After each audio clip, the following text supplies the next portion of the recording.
Hi everyone, welcome to All Stars. Today we are going to make a green smoothie. It is very healthy if you drink it in the morning. It also improves your gut cleaning system. Come on, let's go see the ingredients. To make this green smoothie, here are the ingredients.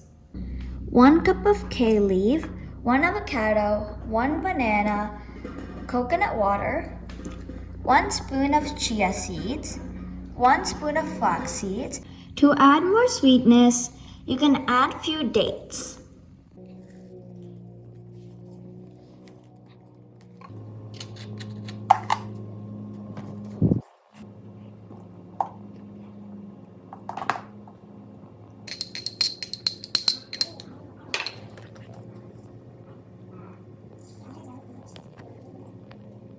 I have added all the ingredients. I've also added a few dates. Now I'm going to blend it.